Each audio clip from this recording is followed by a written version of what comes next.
जय जोहार। मैं कौशल तिवारी और बिहनिया संध्या में आपका स्वागत है।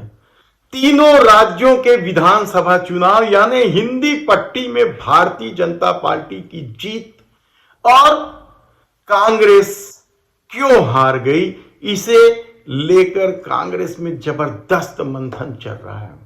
और यकीन मानिए कि तीनों राज्यों में कांग्रेस क्यों हार गई, इसकी जानकारी किसी को हो या ना हो, राहुल गांधी ने अच्छी तरीके से जान लिया है कि तीनों राज्यों में कांग्रेस क्यों हार गई। किस तरीके से राजस्थान के तत्कालीन मुख्यमंत्री अशोक गहलोत ने हाईकमान को अंधेरे में रखा तो कमलनाथ किस तरीके से अपनी चलाते रहे। छत्तीसगढ़ के मुख्यमंत्री भूपेश बघेल ने किस तरीके से गलबैया की और कांग्रेस हाईकमान को अंधेरे में रखा। सब बातें खुलकर सामने आ गई है और ये बातें वे लोग सामने रख रहे हैं जिन्हें या तो टिकट नहीं मिली या फिर बुरी तरीके से पराजित हुए हैं। राजस्थान में अशोक गहलोत और सचिन पायलट के बीच बड़ा विवाद रहा है। इस विवाद को सुलझाने में हाईकमान चुनाव के पहले सफल तो जरूर हो गए, लेकिन जो सर्वे रिपोर्ट थे वे साफ कह रहे थे कि गहलोत समर्थक कम से कम 50 विधायक हार रहे हैं, उनके खिलाफ लोगों में आक्रोश है। लेकिन अशोक गहलोत ने उनकी टिकट नहीं काटी, अंधेरे में रखा हाईकमान को। तो दूसरी तरफ मध्य प्रदेश में कमलनाथ ने सर्वे एजेंसी को ही अपनी जेब में रख रखा था और सब कुछ अपनी मर्जी से करते रहे। हाईकमान को यह भरोसा देते रहे कि वे चुनाव जीत रहे हैं, उन्हें फ्री हैंड दे दिया जाए और परिणाम सबके सामने है। लेकिन छत्तीसगढ़ में क्या हुआ? छत्तीसगढ़ में बड़े नेताओं के बीच विवाद था। छत्तीसगढ़ के तत्कालीन मुख्यमंत्री भूपेश बघेल, उप मुख्यमंत्री रहे टीएस बाबा और विधानसभा अध्यक्ष रहे चरणदास महंत के अलावा ताम्रध्वज साहू, क्या ये चारों आपस में मिलकर हाईकमान के साथ कोई खेल खेल रहे थे? क्योंकि यह सवाल इसलिए उठ रहे हैं क्योंकि भूपेश बघेल का दावा था कि इस बार वह 75 पार कर लेंगे और यह भी दावा किया गया कि केंद्रीय सर्वे ने कम से कम 39-40 लोगों के प्रदर्शन को खराब बताया है और इनमें से 22 लोगों की टिकट भी काट दी गई। टिकट किसकी काटी गई? आप हैरान हो जाएंगे। ये पूरी कहानी हाईकमान के पास जा पहुंची। छन्नी साहू हालांकि उस सीट से कांग्रेस ने जीत दर्ज की है, लेकिन छन्नी साहू की टिकट सिर्फ इसलिए कट गई क्योंकि वे भूपेश बघेल के खिलाफ खड़े हो गए थे।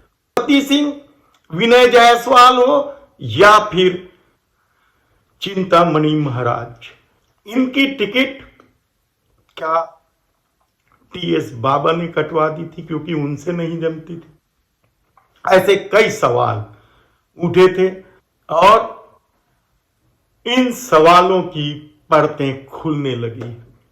जवाब सामने आने लगा है कि किस तरीके से बाबा और भूपेश बघेल या चरणदास महंत अपने लोगों को टिकट दिलाने के लिए आपस में गलबैया कर लिए।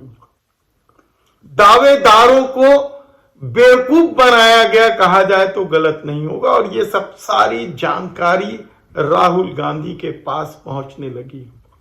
यही नहीं कि किस तरीके से दिल्ली में कांग्रेस कार्यालय में बैठे लोगों के साथ इन क्षत्रपों ने, तीनों राज्यों के क्षत्रपों ने खेल खेला, उन्हें अंधेरे में रखा या अपनी पावर का इस्तेमाल करके अपने पाले में कर लिया। पावर यानी सत्ता का भी पावर है, पैसे का भी पावर है।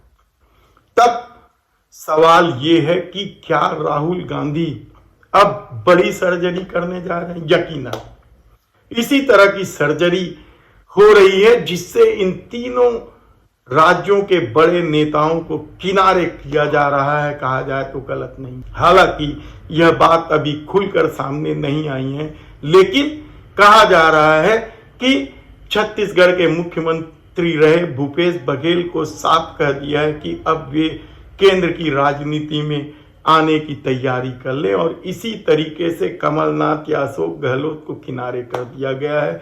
और तीनों ही राज्यों में नए तरह से सांगठनिक ढांचा को तैयार किया जा रहा है, जिसमें युवा कांग्रेस से जुड़े या युवा वर्ग के लोग ज्यादा शामिल होंगे।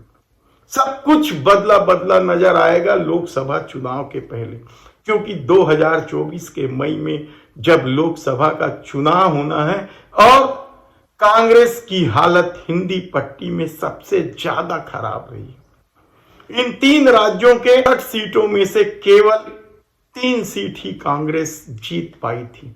राजस्थान में तो सुपड़ा साफ ही हो गया था।